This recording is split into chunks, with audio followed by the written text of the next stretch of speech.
नमस्कार दोस्तों, स्वागत है आपका अपने प्रवाह रनिंग विद देव पर। तो दोस्तों, आज ही हमारी यूपी ट्रिपल पैट 2023 की 20वीं क्लास है, जहां पर आज हम आगे के 25 क्वेश्चंस को देखेंगे। तो दोस्तों, अगर आप हमारे चैनल पर पहली बार आए हैं तो प्लीज़ चैनल को सब्सक्राइब करें और बेल आइकन को प्रेस करें, क्योंकि हमारे चैनल पर लगातार यूपी ट्रिपल पैट 2023 के लिए क्लासेस कराई जा रही हैं। तो आइए फ्रेंड्स, इसी के साथ शुरू करते हैं। और आज का हमारा पहला क्वेश्चन है भाई स्क्रीन पर। गुप्त वंश का वह शासक कौन था जिसने हूणों को भारत पर आक्रमण करने से रोका था? तो दोस्तों, गुप्त वंश का वह शासक जिसने हूणों को भारत पर आक्रमण करने से रोका था, तो वो था स्कंदगुप्त। कौन सा था? तो वो था भाई स्कंदगुप्त। चलिए दोस्तों, नेक्स्ट क्वेश्चन है स्क्रीन पर। गुप्त वंश के किस शासक को भारत का नेपोलियन कहा जाता है? तो दोस्तों, ये वाला क्वेश्चन बहुत ही इंपॉर्टेंट है, इस पर आप स्टार बना लेना कि भाई गुप्त वंश का वह शासक जिसे भारत का नेपोलियन कहा जाता है, तो वो था समुद्रगुप्त। कौन था? समुद्रगुप्त। दोस्तों, समुद्रगुप्त से क्वेश्चन जरूर पूछा जाएगा, क्योंकि ये आपके सिलेबस में दिया हुआ है। चलिए दोस्तों, नेक्स्ट क्वेश्चन हमारा, सिंध पर अरबों के आक्रमण के समय वहाँ का शासक कौन था? तो दोस्तों, जब अरबों ने सिंध पर आक्रमण कर दिया था तो वहाँ का शासक था दाहिर। कौन था भाई? वहाँ का शासक था दाहिर। तो ये भी आपको याद रखना है। चलिए दोस्तों, नेक्स्ट क्वेश्चन है हमारा, निम्नलिखित में से किसके द्वारा भारतीय राष्ट्रीय कांग्रेस के विरुद्ध अनुनय विनय और विरोध की राजनीति का दोष लगाया गया था? तो भाई, जो भारतीय राष्ट्रीय कांग्रेस के विरुद्ध जिस व्यक्ति ने अनुनय विनय और विरोध की राजनीति का दोष लगाया था, तो वो थे बाल गंगाधर तिलक। कौन थे भाई? बाल गंगाधर तिलक। दोस्तों, आज वाली क्लास बहुत इंपॉर्टेंट है, क्योंकि आज वाली क्लास में हम बहुत सारे मोस्ट इंपॉर्टेंट फैक्ट को पढ़ेंगे, ठीक है। और आज वाली क्लास थोड़ी सी लंबी भी हो सकती है, और आज वाली क्लास को आपको बहुत ही ध्यान से देखने की ज़रूरत है। इसमें बहुत सी चीज़ें आज आपको नई मिलेंगी और याद करने के लिए मिलेंगी। चलिए दोस्तों, नेक्स्ट क्वेश्चन हमारा, निष्क्रिय विरोध के सिद्धांत का प्रतिपादन किसके द्वारा किया गया था? तो भाई, जो निष्क्रिय विरोध का जो सिद्धांत का प्रतिपादन किया गया था, तो वो किया गया था अरविंद घोष के द्वारा। किसके द्वारा किया गया था? अरविंद घोष के द्वारा। चलिए दोस्तों, नेक्स्ट क्वेश्चन हमारा, 1907 के कांग्रेस के सूरत अधिवेशन की अध्यक्षता किसने की थी? दोस्तों, बहुत इंपॉर्टेंट ये सूरत अधिवेशन। तो ये जो 1907 में जो कांग्रेस दो भागों में बट गई थी, तो ये था 1907 का सूरत अधिवेशन, और इसकी जो अध्यक्षता की थी तो वो की थी रास बिहारी बोस ने। किसने की थी भाई? रास बिहारी बोस ने। तो देखो, हुई क्यों थी? तो वो इसलिए हुआ था कि देखो, कांग्रेस में दो दल थे, एक थे नरम दल और गरम दल, ठीक है। एक थे उग्रवादी, एक थे उदारवादी। तो जो उदारवादी थे वो अंग्रेज की नीतियों के समर्थक थे, मतलब वो अंग्रेज़ों को इतना गलत नहीं मानते थे। वो ये मानते थे कि अंग्रेज़ जो हैं ये अगर हमारे देश को धीरे धीरे छोड़े तो इस देश का विकास हो जाएगा। और उग्रवादी जी ये चाहते थे कि ये अंग्रेज़ जो हैं हमारे देश को तुरंत छोड़ दें, क्योंकि इन अंग्रेज़ों ने हमारे देश पर जो शासन अपना कर रखा है, तो इसके वो पूरी तरह से खिलाफ थे। तो जो उग्रवादी और जो उदारवादी थे, इनमें लगातार गतिरोध बढ़ता हुआ जा रहा था, ठीक है, क्योंकि उदारवादी भाई अंग्रेज़ों के समर्थन थे और जो उग्रवादी थे जी अंग्रेज़ों को खिलाफ थे। तो इस वजह से जो कांग्रेस का विभाजन हुआ था, ये हुआ था 1907 में, और ये हुआ था सूरत अधिवेशन में। किस में हुआ था भाई? सूरत अधिवेशन में। और इसकी अध्यक्षता की थी रास बिहारी बोस ने। अब ये अधिवेशन हो क्यों गया था? तो ये अधिवेशन ये इसलिए हो गया था क्योंकि जो उग्रवादी लोग थे वो बाल गंगाधर तिलक को कांग्रेस का अध्यक्ष बनाना चाहते थे। किसको? ये पॉइंट आप याद रखना कि जो उग्रवादी थे वो बाल गंगाधर तिलक को अपना जो कांग्रेस का अध्यक्ष बनाना चाह रहे थे, बाल गंगाधर तिलक को। लेकिन हुआ क्या? बना दिया गया रास बिहारी बोस को। जो उदारवादी थे उन्होंने रास बिहारी बोस को बना दिया, तो इस वजह से इसका विभाजन हो गया था। तो ये पॉइंट बहुत ही इंपॉर्टेंट है। चलिए दोस्तों, नेक्स्ट क्वेश्चन है हमारा, किस वर्ष मुस्लिम लीग और कांग्रेस के मध्य समझौता हुआ था? तो भाई, जो मुस्लिम लीग और कांग्रेस के मध्य जो समझौता हुआ था, तो ये होता 1916 में। और इसी में जो कांग्रेस के जो दो दल थे, जो सूरत, ये अभी जो हुआ नहीं था सूरत अधिवेशन वाला जो मैंने आपको पढ़ाया है 1907 वाला, तो इसमें कांग्रेस के दोनों दल यानी कि उग्रवादी उदारवादी, इनमें भी आपस में समझौता हो गया, और मुस्लिम लीग में भी समझौता हुआ था। तो ये हुआ था कांग्रेस के 1916 के अधिवेशन में, और इसको आपको कहा जाता है लखनऊ समझौता, ठीक है। जो 1916 का अधिवेशन है इसे लखनऊ समझौता भी कहा जाता है। इन चीज़ों को मैं आपको आगे डिटेल में पढ़ाऊंगा, ठीक है। चलिए, नेक्स्ट क्वेश्चन हमारा, भारत और पाकिस्तान का विभाजन किस योजना के तहत हुआ था? तो भाई, जो भारत और पाकिस्तान का जो विभाजन था वो था माउंटबेटन योजना के तहत। किस योजना के तहत भाई? माउंटबेटन योजना के तहत। चलिए दोस्तों, नेक्स्ट क्वेश्चन हमारा, जलियांवाला बाग हत्याकांड के समय भारत का वायसराय कौन था? तो दोस्तों, जब वो जलियांवाला बाग हत्याकांड हुआ था, इसकी मैंने आपको डेट बताई थी 13 अप्रैल 1919, ठीक है, 13 अप्रैल 1919। तो ये जो हत्याकांड हुआ था, तो इस समय भारत का वायसराय था लॉर्ड चेम्सफोर्ड। कौन था भाई? Lord Chelmsford. चलिए, नेक्स्ट क्वेश्चन हमारा, इंडियन अनरेस्ट नामक पुस्तक के लेखक कौन हैं? तो भाई, जो इंडियन अनरेस्ट पुस्तक है तो इसके लेखक है वैलेंटाइन शिरोल। कौन है भाई? वैलेंटाइन शिरोल।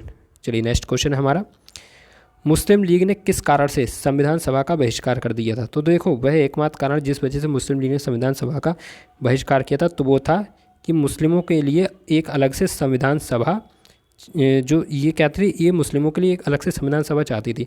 तो इस वजह से मुस्लिम लीग ने संविधान सभा का विरोध बहिष्कार कर दिया था। तो यहाँ पर आपका ऑप्शन डी करेक्ट हो जाएगा। ठीक है, चलिए दोस्तों नेक्स्ट क्वेश्चन की तरफ बढ़ते हैं और हमारा अगला क्वेश्चन है, कानून के समान संरक्षण वाक्य कहाँ से लिया गया? बहुत ही इंपॉर्टेंट क्वेश्चन है भाई। जो कानून के समान जो संरक्षण वाक्य है ये कहाँ से लिया गया है? तो ये लिया गया है अमेरिका से। कहाँ से लिया गया भाई? अमेरिका से। चलिए दोस्तों, अब हम जानेंगे स्रोत के बारे में। आज हम पढ़ेंगे कौन कौन से स्रोत के, जो भारतीय संविधान के स्रोत क्या क्या हैं। तो देखो, भारतीय संविधान में जो मूल अधिकार लिया गया है, मैं आपको बताता रहा हूँ मूल अधिकार, तो ये कहाँ से लिया गया? तो ये लिया गया है संयुक्त राज्य अमेरिका से। कहाँ से लिया गया भाई? संयुक्त राज्य अमेरिका से। और ऐसी जो मौलिक कर्तव्य है ये लिया गया है पूर्व सोवियत संघ से, यानी कि रूस से, पूर्व सोवियत संघ रूस से। नीति निर्देशक तत्व लिए गए हैं आयरलैंड से। संसदीय प्रणाली ली गई है ब्रिटेन से। और जो सर्वोच्च न्यायालय का जो अधिकार है वो लिया गया संयुक्त राज्य अमेरिका से। कहाँ से लिए भाई? संयुक्त राज्य अमेरिका से। अच्छा बताइए भाई, राष्ट्रपति की आपातकालीन शक्तियाँ कहाँ से ली गई हैं?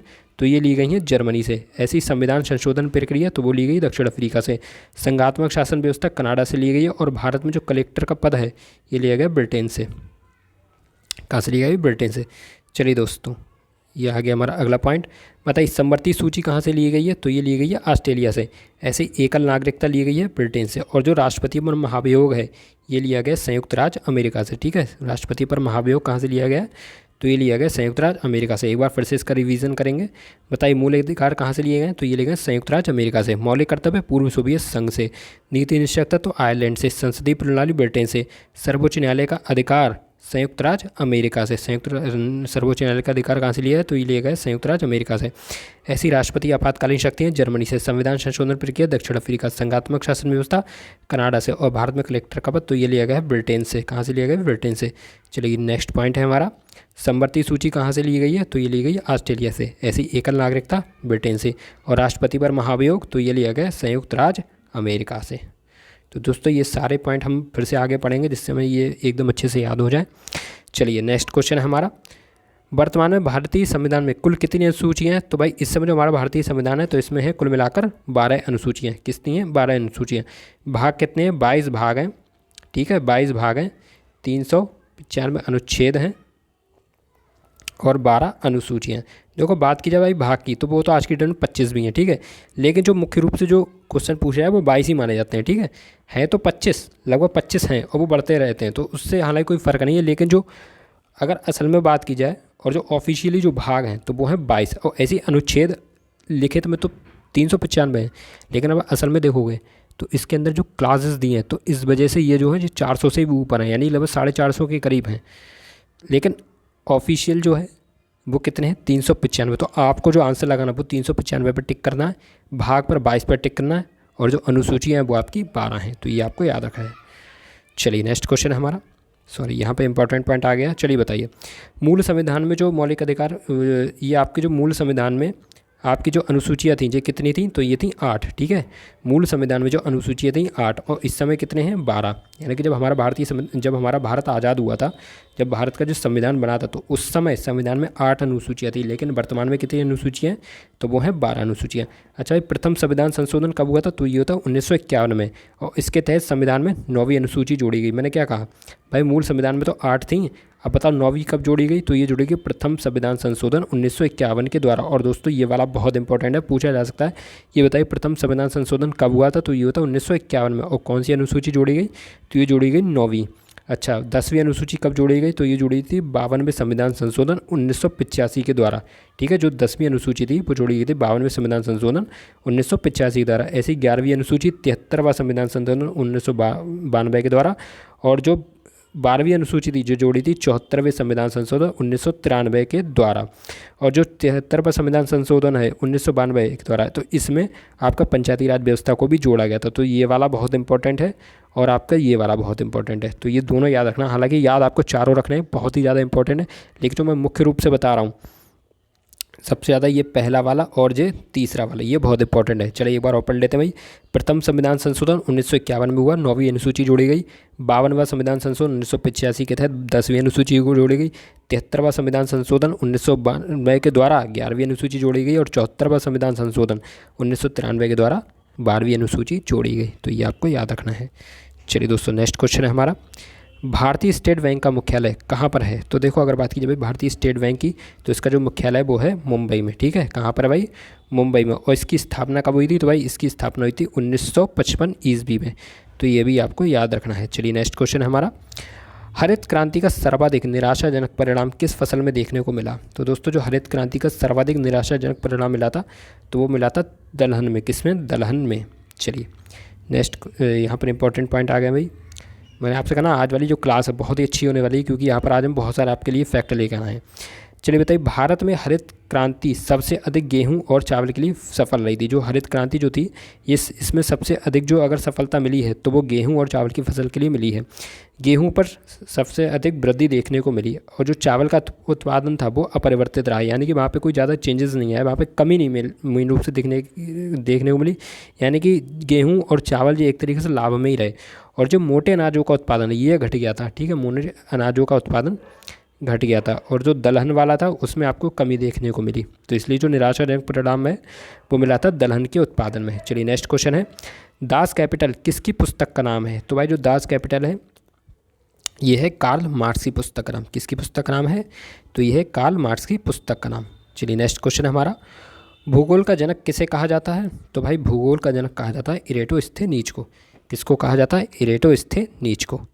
चलिए दोस्तों, नेक्स्ट क्वेश्चन है, पृथ्वी पर दिन और रात की अवधि कहाँ पर समान होती है? तो भाई जो पृथ्वी पर दिन और रात की जो अवधि समान होती है तो वो होती है आपकी भूमध्य रेखा पर। कहाँ पर होती है भाई? भूमध्य रेखा पर। चलिए नेक्स्ट क्वेश्चन है, अग्नि नीरजा नामक रोग किससे संबंधित है? तो भाई जो अग्नि नीरजा रोग है ये है संबंधित किससे आपका? तो ये है आपका सेब से संबंधित। किससे संबंधित है? तो ये है भाई सेब से संबंधित है। दोस्तों, रोग बहुत इंपॉर्टेंट है, आज वाली क्लास में हम बहुत सारे इनके लिए पढ़ेंगे। चलिए बताइए, देखो आपसे यहाँ से एक क्वेश्चन जरूर पूछा जाएगा, ठीक है। बताओ, सिट्रस कैंकर रोग किससे संबंधित है? तो ये है नींबू से संबंधित, ठीक है। ऐसी करनाल बंट किससे संबंधित है? तो ये है गेहूं से संबंधित है। टिक्का रोग किससे संबंधित है? तो ये है मूंगफली से संबंधित। हरित वाली रोग किससे संबंधित है? तो ये है बाजरा से। ऐसी खैरा रोग बहुत इंपॉर्टेंट है, वेरी वेरी इंपॉर्टेंट, ये है धान से संबंधित। और जो अंगमारी रोग है ये है आलू से संबंधित। और जो तंबाकू का जो मोजेक रोग है तो ये है आपके तंबाकू से संबंधित। तो ये सारे जो रोग हैं बहुत ही ज़्यादा इंपॉर्टेंट है, एक बार इनका फिर से रिवीजन करेंगे। बताइए, सिट्रस कैंकर रोग किससे संबंधित है? तो यह है नींबू से। ऐसी करनाल बंट गेहूं से। टिक्का रोग मूंगफली से। हरित वाली बाजरा से। खैरा धान से। और एक पॉइंट और याद रख लेना, खैरा जो होता है किसकी कमी से होता है? तो ये होता है जिंक की कमी से, ठीक है।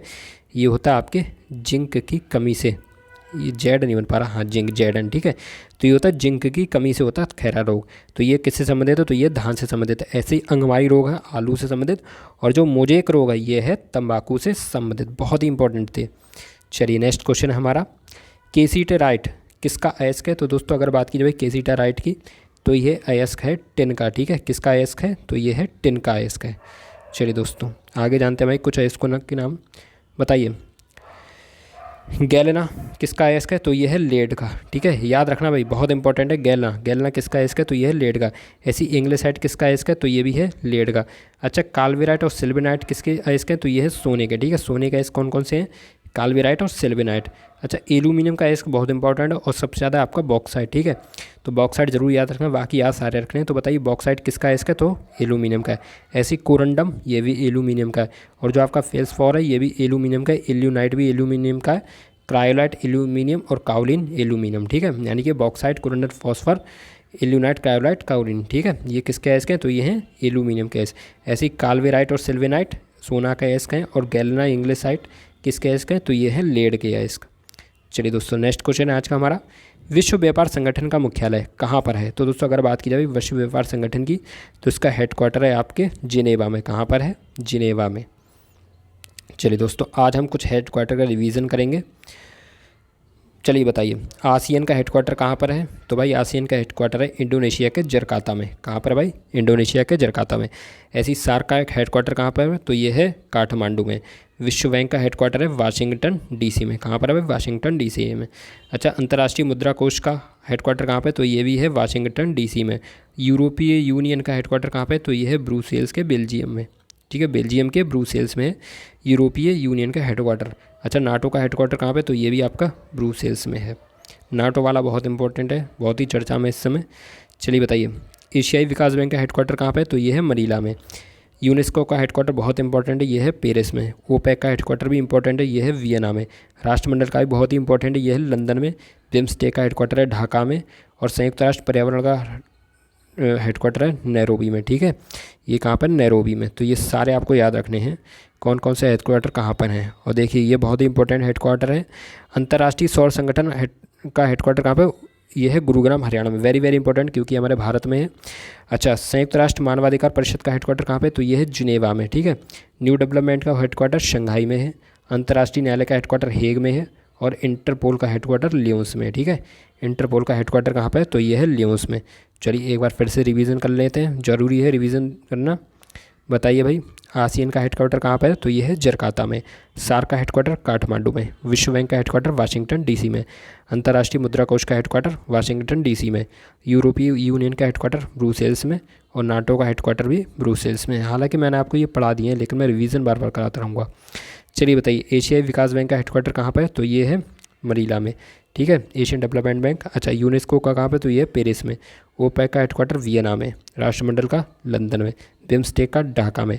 और संयुक्त राष्ट्र पर्यावरण का नैरोबी में। कहाँ पर भाई? नैरोबी में। बहुत इंपॉर्टेंट है भाई। अंतर्राष्ट्रीय सौर संगठन का हेडक्वार्टर गुरुग्राम में। संयुक्त राष्ट्र मानवाधिकार परिषद का हेडक्वार्टर जिनेवा में। न्यू डेवलपमेंट का हेडक्वार्टर शंघाई में। अंतर्राष्ट्रीय न्यायालय का हेडक्वार्टर हेग में। और इंटरपोल का हेडक्वार्टर लियोन्स में। देखो दोस्तों, अगर आपको अभी भी ना याद हुए तो आप टेंशन मत लेना, मैं इसका फिर से रिवीजन कराऊंगा। बस ये मैं इसको बार बार पढ़ाता रहता हूँ। ठीक है, उससे फ़ायदा ये होता है कि हम जो चीज़ें हम पढ़ चुके हैं इन पर हमारी निगाह बनी रहती है। और जब तक हमारी निगाह रहेगी तब तक ये चीज़ें हमारे माइंड में भरी रहेंगी। और एक स्थिति ऐसी आएगी कि फिर अगर आप इन्हें भुलाना भी चाहो तो भी आप नहीं भुला पाओगे, कि फिर जो आपको इतने पक्के हो जाएंगे। तो इस वजह से मैं ये चीज़ बार बार आपके सामने लाता रहता हूँ। ठीक है, चलिए नेक्स्ट क्वेश्चन हमारा, पॉलिटिक्स किसकी पुस्तक है? तो भाई अगर बात की भाई पॉलिटिक्स की, तो ये है अरस्तू की पुस्तक। ठीक है, किसकी पुस्तक है ये? तो ये है अरस्तू की पुस्तक। दोस्तों, अगर क्लास पसंद आई हो तो प्लीज़ क्लास को लाइक ज़रूर करना। और कमेंट बॉक्स में ज़रूर बताना कि भाई क्लास कैसी लगी है। केवल एक स्टूडेंट हमारे ऐसे हैं, ध्रुव सिंह जी, जो लगातार कमेंट करते हैं। और भी हैं एक आध, लेकिन मुझे किसी के नाम ही नहीं याद हो पाते हैं, क्योंकि बस ध्रुव सिंह जी हैं जो लगातार करते हैं। दोस्तों, आप सभी क्लास पे कमेंट जरूर करा करो, बताया करो क्लास कैसी लग रही है, इसी से हमें मोटिवेशन मिलता है। चलिए बताइए, वेल्थ ऑफ नेशंस किसकी पुस्तक का नाम है? तो ये है भाई एडम स्मिथ की पुस्तक का नाम। डिवाइन कॉमेडी किसकी पुस्तक का नाम है? तो डिवाइन कॉमेडी है दांते की पुस्तक का नाम। ठीक है, डिवाइन कॉमेडी किसकी पुस्तक का नाम है? तो ये दांते की पुस्तक का नाम। अच्छा, लेटर्स फ्रॉम रसिया किसकी पुस्तक है? तो ये है रविंद्रनाथ टैगोर की। और ऐसी अमेजिंग अयोध्या किसकी पुस्तक है? तो ये है नीना रॉय की। ठीक है, फिर से पढ़े भाई, wealth of nation Adam Smith, divine comedy दांते, लेटर्स फ्रॉम रसिया रविंद्रनाथ टैगोर, और अमेजिंग अयोध्या नीना रॉय। अमेजिंग अयोध्या नीना रॉय। चलिए बताइए, अनगार्डेड भाई किसकी पुस्तक है? अनगार्डेड, मैंने आपसे कहा ना कि आज बहुत सारी चीज़ें आपको देखने को मिलेंगी, बहुत सी नई नई चीज़ें आपको बताऊंगा मैं।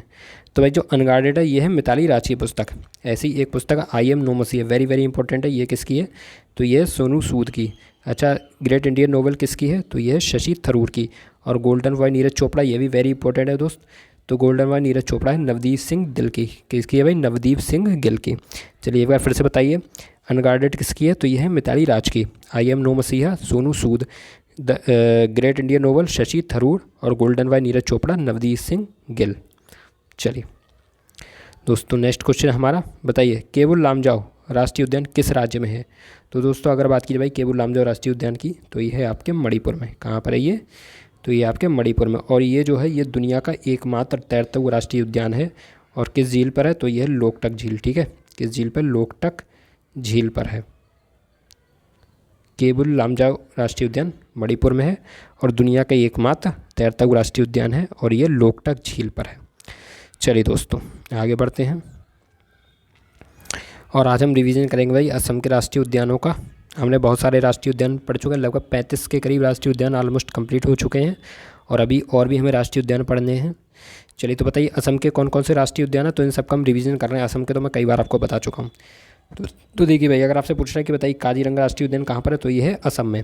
ऐसी नमेरी राष्ट्रीय उद्यान असम, औरंग राष्ट्रीय उद्यान असम, मानस राष्ट्रीय उद्यान असम, डिब्रू सैखोवा राष्ट्रीय उद्यान असम, रायमोना राष्ट्रीय उद्यान असम और देहिंग पटकाई राष्ट्रीय उद्यान असम। सारे याद हो जाने चाहिए, एक बार फिर से रिवीजन करेंगे।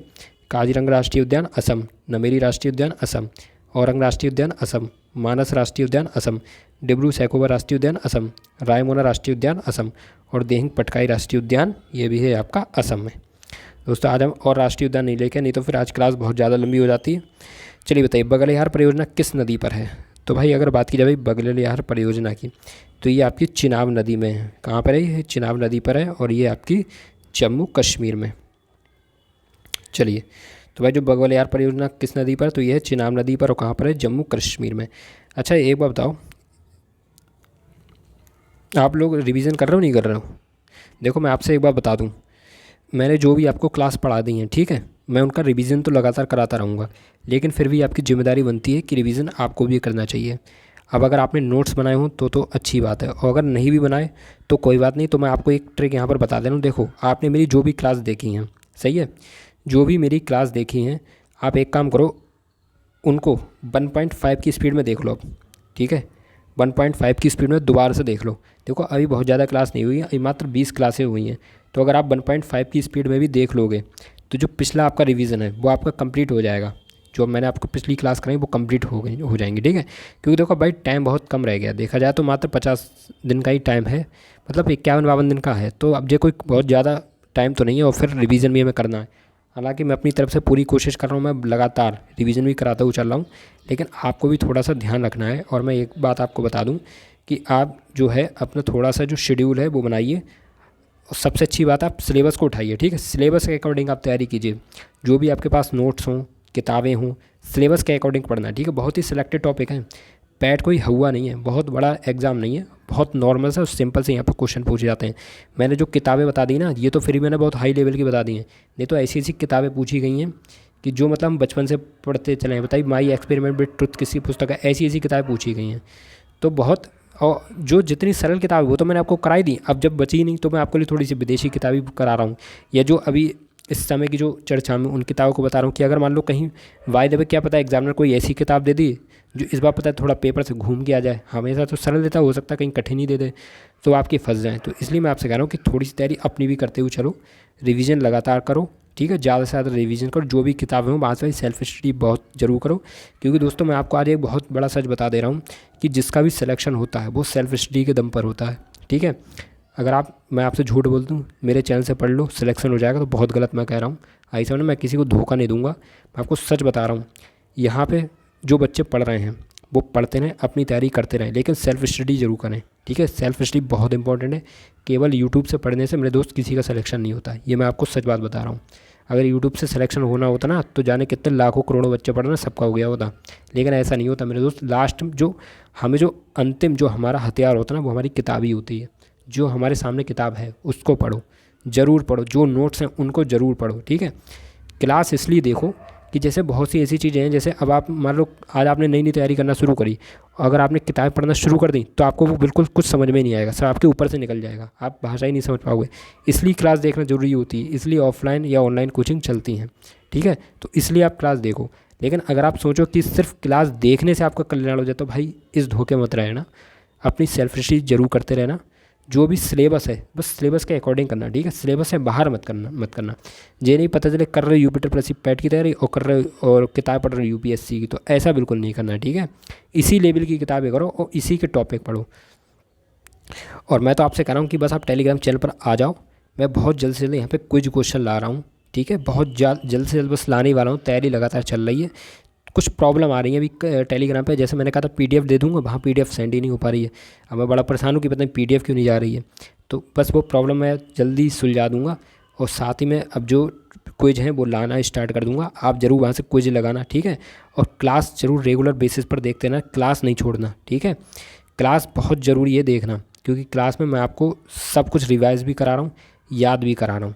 और जब क्लास देख लो समझ में आ जाए, जिस चैप्टर पर आपकी पकड़ बन जाए, फिर आप अपना किताब से भी पढ़ो, सही है। दोनों काम करो।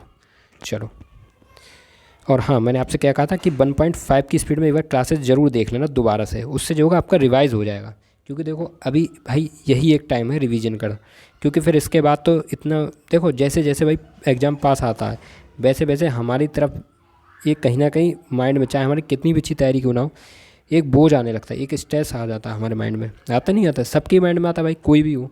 थोड़ा थोड़ा जैसे जैसे जैसे जैसे हमारा पेपर पास आता है वैसे वैसे हमारे मन पे बहुत अजीब सा एक प्रेशर क्रिएट हो जाता है। तो इस वजह से बचने के लिए सबसे अच्छा हथियार है भाई रिवीजन। जितना ज़्यादा रिवीजन करोगे उतना ज़्यादा तुम्हारा फ़ायदा होगा। तुम्हें टेंशन नहीं लेने की ज़रूरत होगी। जब तुम्हारा रिवीजन होगा ना, तो जो तुमने पढ़ लिया वो बहुत कुछ है। और मैंने अभी तक तुम्हें इतना पढ़ा दिया ना कि यहाँ से तुम देख लेना, इतने क्वेश्चन तुम्हें मिलेंगे कि तुम खुद कहोगे कि सर वास्तव में मज़ा आ गया। इतनी ही जब 20 क्लास में ही तुम देख लेना कितना तुम्हें मिल जाए। और बाकी अभी तो हालांकि पढ़ाना बाकी, अभी तो पूरे 50 दिन रह गए हैं। तो समझ लो तुम्हारी तैयारी किस लेवल की जा रही है। आई समझ में? नहीं, बस ये है, थोड़ा सा अपने ऊपर भी काम करो, रिवीजन ज़्यादा से ज़्यादा करो, सेल्फ स्टडी करो। और सबसे अच्छी बात है, प्रैक्टिस सेट अगर ना हो तो ले लो, ठीक है। अगर कहीं बाज़ार में प्रैक्टिस सेट तुम्हें मिल जाए तो ले लेना। और UPSSC की जो पैट के जितने भी प्रैक्टिस सेट सारे लगा डालो, ठीक है। जो पिछले साल जितने भी एग्ज़ाम हो चुके हैं सारे लगा डालो। क्योंकि देखो, जितना आप मेहनत कर रहे हो उतना ही मैं मेहनत कर रहा हूँ। आपसे ज़्यादा चिंता मुझे है, क्योंकि देखिए मेरा है नया चैनल और मैं चाहता हूँ कि यहाँ से जो बच्चा पढ़ रहा है उसे सफलता मिले। इस वजह से मैं रोज़ नए नए एक्सपेरिमेंट करता रहता हूँ। मैं हर बार कुछ ना कुछ क्लास में अलग ही लेकर आता हूँ। बस थोड़ा सा दुख इस बात का उड़ जाता है कि यार मैं पढ़ाता इतने मन से हूँ, बस एक आध बच्चा है जो कमेंट करता है, कोई कमेंट ही नहीं करता है। लाइक तो बच्चे कर देते हैं, शेयर नहीं करते हैं। बस ये थोड़ा सा दुख है। अरे यार, जब मैं आपके लिए पढ़ा रहा हूँ, मैं आपके लिए मेहनत कर रहा हूँ, तो आप मुझे बता भी तो सकते हो कि भाई सर कैसा पढ़ा रहे हो, सर अच्छा पढ़ा रहे हो, बेकार पढ़ा रहे हो। अगर भाई कोई कमी हो तो आप मुझे बता दो। अगर आपको मेरा नहीं पढ़ाया समझ में आए तो आप बता दो, और अच्छा लग रहा तो भी बताओ, तभी तो मुझे पता चलेगा कि मैं कैसा पढ़ा रहा हूँ। अब मुझे समझ में नहीं आता, मैं पता नहीं क्या पढ़ा रहा हूँ। कभी कभी लगता है मैं छोड़ दूँ, मैं सर बता रहा हूँ। कई बार मेरा मन ऐसा करता है कि यार मैं पढ़ाना छोड़ दूँ। अब बताओ क्या करूँ मैं आपके लिए इतनी मेहनत कर रहा हूँ, मैं लगातार लगे पड़ा हूँ। मैं रिवीजन भी एक ही दिन में रिवीजन करा देता हूँ, एक ही दिन में आपको कंटेंट देता हूँ। 25 क्वेश्चन में आपको इतनी जानकारी देता हूँ कि वो कम से 100 क्वेश्चन बराबर है। और फिर भी पता नहीं क्यों बच्चे क्यों नहीं उस हिसाब से रिस्पॉन्स देते हैं। वीडियो तो देख लेते हैं लेकिन कुछ ये नहीं बताते भाई क्लास कैसी लगी। अरे आप बताओ ना, मैं आपसे कितना कह रहा हूँ, बताइए आप। चलो एक बार फिर से भाई रिवीजन कर लेते हैं। तो भाई श्री शैलम बांध कहाँ पर है? तो ये कृष्णा नदी पर और है आपका आंध्र प्रदेश में। ऐसी उकाई बांध है आपका तापी नदी पर और ये है गुजरात में। माता टीला बांध बहुत इंपॉर्टेंट है, वेतवा नदी पर और ये है आपका उत्तर प्रदेश में। टिहरी बांध भागीरथी नदी पर और ये है उत्तराखंड में। और जो भाखड़ा नागल बांध है ये सतलज नदी पर है और ये आपका पंजाब और हिमाचल प्रदेश में, ठीक है। तो श्रीशैलम बांध कृष्णा नदी आंध्र प्रदेश, उकाई बांध तापी गुजरात, माता टीला बांध बेतवा नदी उत्तर प्रदेश, टेरी बांध भागीरथी नदी उत्तराखंड, भाखड़ा नागल बांध सतलज नदी पंजाब और हिमाचल प्रदेश। अब जो बच्चे पहली बार इसे देख रहे हैं वो सोच रहे हैं कि सर इतना फास्ट क्यों पढ़ा रहे हैं। तो मेरे भाई ये मैं पढ़ा नहीं रहा हूँ, ये मैं सिर्फ रिवीजन करा रहा हूँ। ये सारे मैंने पढ़ाए हैं, जितने जो है ना जो बांध सारे मैंने पढ़ा दिए हैं। आज सब बांधों का मैं रिवीजन करा रहा हूँ। तो इसलिए आप ये ना सोचें कि मैं बहुत स्पीड में केवल बस पढ़ता हुआ रट्टू तोता की तरह पढ़ता चला जाऊँ, ऐसा नहीं है। ये मैं पढ़ा चुका हूँ और कई बार मैंने इसका रिवीजन करा और फिर से करा रहा हूँ और अभी बहुत बार कराऊंगा। जब तक पेपर नहीं होगा तब तक इन सब का रिवीजन करा डालूंगा। चलो बताओ, हीराकुंड बांध कहाँ पर है? तो ये महानदी पर है और उड़ीसा में है, ठीक है। ऐसी सरदार सरोवर बांध नर्मदा नदी पर है, गुजरात में है। फरक्का बांध हुगली नदी पर है, पश्चिम बंगाल में। पंचेत बांध है दामोदर नदी झारखंड में। शिव समुद्रम बांध कावेरी नदी कर्नाटक और अलमाटी बांध है आपका कृष्णा नदी कर्नाटक में, ठीक है। अलमाटी बांध है कृष्णा नदी कर्नाटक में। एक बार फिर से रिवीजन करते भाई, हीराकुंड बांध महानदी उड़ीसा, सरदार सरोवर बांध नर्मदा नदी गुजरात, फरक्का बांध हुगली नदी पश्चिम बंगाल, पंचेत बांध दामोदर नदी झारखंड, शिव समुद्रम बांध कावेरी नदी कर्नाटक और अलमाटी बांध कृष्णा नदी कर्नाटक। तो ये आपको सारे याद रखने हैं। चलिए दोस्तों, नेक्स्ट क्वेश्चन है हमारा, विश्व प्रेस स्वतंत्रता दिवस कब मनाया जाता है? तो भाई जो विश्व प्रेस स्वतंत्रता दिवस है ये मनाया जाता है आपका 3 मई को, ठीक है। कब मनाया जाता है? ये आपका 3 मई को। बहुत इंपॉर्टेंट है भाई विश्व प्रेस स्वतंत्रता दिवस। और दोस्तों जनवरी के तो मैंने आपको याद कराई दिए हैं और कम से कम 5-6 बार उनका रिवीजन भी करा दिया है। तो मुझे नहीं लगता वहाँ पर मुझे आपको दोबारा से पढ़ाने की ज़रूरत है, लेकिन फिर भी मैं इसका रिवीजन बाद में कराऊँगा। अब कुछ क्लास तक हम फरवरी, मार्च और अप्रैल के लगातार पढ़ते चलेंगे, ठीक है। जितने भी महत्वपूर्ण दिवस है सारे पढ़ेंगे और 2-3 बार पढ़ेंगे, फिर इसके बाद हम फरवरी के बंद कर देंगे। तो फिर से हम एक बार आपको जनवरी के पढ़ा देंगे 1-2 बार, तो फिर हम फरवरी के लाएंगे, फिर उसके बाद हम अप्रैल मई जून और इस तरह से आगे आगे पूरे दिसंबर के कंप्लीट कर देंगे, ठीक है। चलिए बताइए फरवरी के महत्वपूर्ण दिवस कौन कौन से हैं। तो देखो भारतीय तटरक्षक दिवस कब मनाया जाता है, तो भाई ये मनाता है 1 फरवरी को, ठीक है। ऐसे विश्व आद्रभूमि दिवस 2 फरवरी को, अंतर्राष्ट्रीय मानव दिवस 4 फरवरी को, और विश्व कैंसर दिवस 4 फरवरी को, सुरक्षित इंटरनेट दिवस 9 फरवरी को, ठीक है। सुरक्षित इंटरनेट दिवस 9 फरवरी को। चलिए आगे बढ़ते हैं भाई। विश्व दलहन दिवस 10 फरवरी, विज्ञान में महिलाओं और बालिकाओं का अंतर्राष्ट्रीय दिवस 11 फरवरी, और विश्व युवानी दिवस भी 11 फरवरी।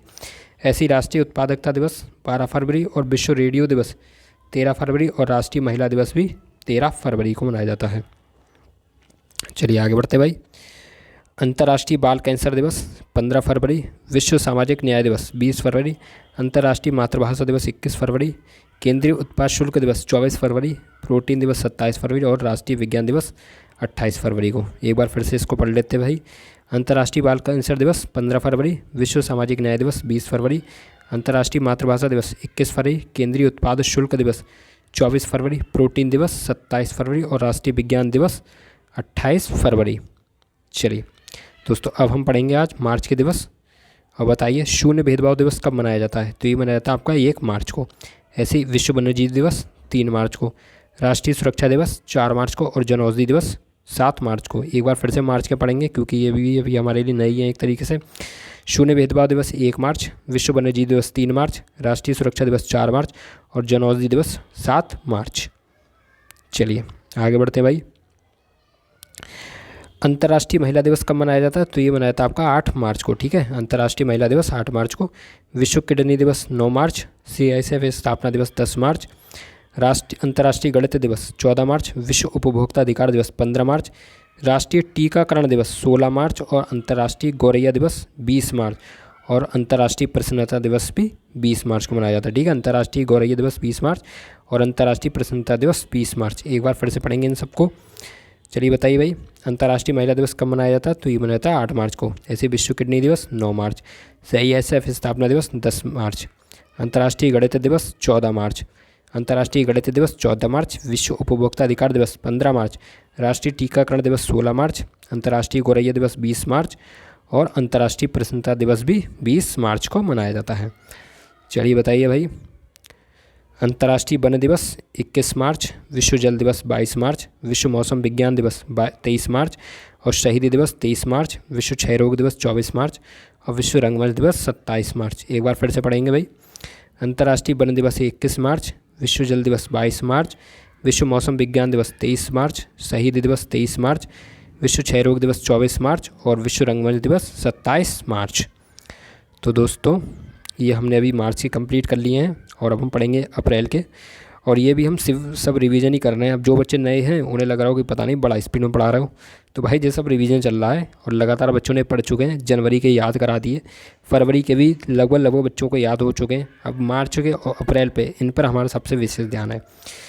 चलिए बताइए अंतर्राष्ट्रीय खदान दिवस कब मनाया जाता है, तो ये मनाया था भाई 4 अप्रैल को। राष्ट्रीय समुद्री दिवस 5 अप्रैल को, राष्ट्रीय खेल दिवस 6 अप्रैल को, विश्व स्वास्थ्य दिवस 7 अप्रैल को, और विश्व होम्योपैथी दिवस 10 अप्रैल को। एक बार फिर से बताइए।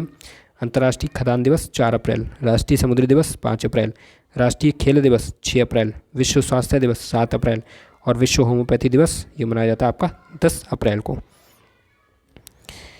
ऐसी राष्ट्रीय सुरक्षित मातृत्व दिवस तो ये मनाता है 11 अप्रैल को। समानता दिवस 14 अप्रैल, विश्व हीमोफीलिया दिवस 17 अप्रैल, विश्व विरासत दिवस 18 अप्रैल, विश्व यकृत दिवस 19 अप्रैल, और राष्ट्रीय सिविल संहिता दिवस सेवा दिवस 21 अप्रैल। राष्ट्रीय सिविल सेवा दिवस 21 अप्रैल। चलिए फिर से। राष्ट्रीय सुरक्षा दिवस 11 अप्रैल, समानता दिवस 14 अप्रैल, विश्व हीमोफीलिया दिवस 17 अप्रैल, विश्व विरासत दिवस 18 अप्रैल, विश्व यकृत दिवस 19 अप्रैल, और राष्ट्रीय सिविल सेवा दिवस 21 अप्रैल। 19 अप्रैल को विश्व यकृत दिवस और 21 अप्रैल को राष्ट्रीय सिविल सेवा दिवस। चलिए नेक्स्ट है हमारे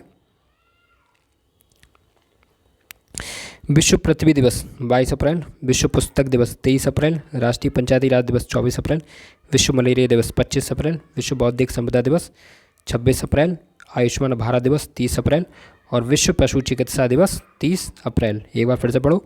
विश्व पृथ्वी दिवस 22 अप्रैल, विश्व पुस्तक दिवस 23 अप्रैल, राष्ट्रीय पंचायती राज दिवस 24 अप्रैल, विश्व मलेरिया दिवस 25 अप्रैल, विश्व बौद्धिक संपदा दिवस 26 अप्रैल, आयुष्मान भारत दिवस 30 अप्रैल और विश्व पशु चिकित्सा दिवस 30 अप्रैल को। चलिए दोस्तों, ये है आज एकदम नई चीज़ आपके लिए। देखो दोस्तों, ये बहुत इंपॉर्टेंट है, ठीक है। आप जाके देखना यूपीट्रिपलसी पैट के जो पेपर हुए हैं उनमें कम से कम एक फुल फॉर्म हर पेपर में पूछी गई, हर पेपर में एक फुल फॉर्म पूछी गई है। तो अब मैं आपको फुल फॉर्म जरूर कराऊंगा, ज़्यादा से ज़्यादा करा दूँगा, जिससे कोई भी आपकी फुल फॉर्म ना छूटे, क्योंकि एक क्वेश्चन यहाँ से 100% आने की गारंटी है, ये बात समझ लो। चलिए बताइए, FSSAI की फुल फॉर्म क्या है? तो वो है आपकी food safety and standard authority of India. यहाँ पर लिखा है ऑफ, ठीक है। ये जो ओ है ना, ये कट गया था, तो ये ऑफ इंडिया, ठीक है। तो क्या है FSSAI की full form? Food safety and standards authority of India. ऐसी KYC की फुल फॉर्म क्या है? तो ये है नो योर कस्टमर, ठीक है। KYC की फुल फॉर्म याद रखना, नो योर कस्टमर। फेमा की फुल फॉर्म है फॉरेन एक्सचेंज मैनेजमेंट एक्ट, ठीक है। फेमा की फुल फॉर्म क्या है? तो ये भाई FEMA foreign exchange management act. चलिए, हृदय की फुल फॉर्म बहुत इंपॉर्टेंट है, क्या है? तो ये है heritage city development and augmentation, ठीक है। Heritage city development and augmentation, तो ये बहुत इंपॉर्टेंट है दोस्त। अब बताइए VVPAT की फुल फॉर्म क्या है? तो ये है voter verifiable paper audit trail, ठीक है। Voter verifiable paper audit trail, तो ये है आपकी VVPAT की फुल फॉर्म। दोस्तों, ये सारी फुल फॉर्म का आप स्क्रीनशॉट एक बार ले लो और इन्हें कम से कम 5 बार पढ़ो, ठीक है। कम से कम 5 बार पढ़ो, क्योंकि ये सुन के भी जल्दी नहीं याद होंगी, यही मैं आपको बता रहा हूँ। मैं बोल तो रहा हूँ, लेकिन सुन के भी नहीं जल्दी याद होगी। तो इसके लिए आप एक काम कर सकते हो, अपने नोट्स में ज़रूर लिख लो इसको, ठीक है। अपनी कॉपी लेकर आओ, वहाँ पर लिख लो या इसके स्क्रीनशॉट ले लो और किसी दीवार पर जाकर चिपका दो और रोज़ 5-6 बार पढ़ो, ठीक है। जब आप कम से कम 25 बार पढ़ लोगे तब आपको ये एक फुल फॉर्म बिल्कुल रट जाएगी। लाइक ज़्यादा कठिन नहीं है, लेकिन फिर भी मैं आपको बता रहा हूँ, इसको ज़्यादा से ज़्यादा पढ़ो, ठीक है। तो दोस्तों, आज की जो क्लास है हमारी कंप्लीट हो गई है। अगर आप में से कुछ जिन स्टूडेंट को भी ये क्लास पसंद आई हो तो प्लीज़ क्लास को लाइक करके चैनल को सब्सक्राइब कर देना। मेरे दोस्तों, बेल आइकन को भी प्रेस कर देना और कमेंट बॉक्स में ये ज़रूर बताना कि आपको हमारी क्लास कैसी लगी है। और पिछली क्लास का जो आंसर है ध्रुव सिंह जी ने दिया था कि जिम्बाब्वे की राजधानी है हरारे। तो बस एक ऐसे ही 2-3 स्टूडेंट हैं जो लगातार आंसर देते हैं, और मैं आशा करता हूँ कि बहुत से स्टूडेंट हैं जो अब कमेंट बॉक्स में बताएंगे कि भाई क्लास कैसी लगी है। तो फ्रेंड्स, आज की हमारी क्लास कंप्लीट हो गई है और मिलते हैं दोस्तों अगली क्लास में। तब तक के लिए नमस्कार, जय हिंद, वंदे मातरम।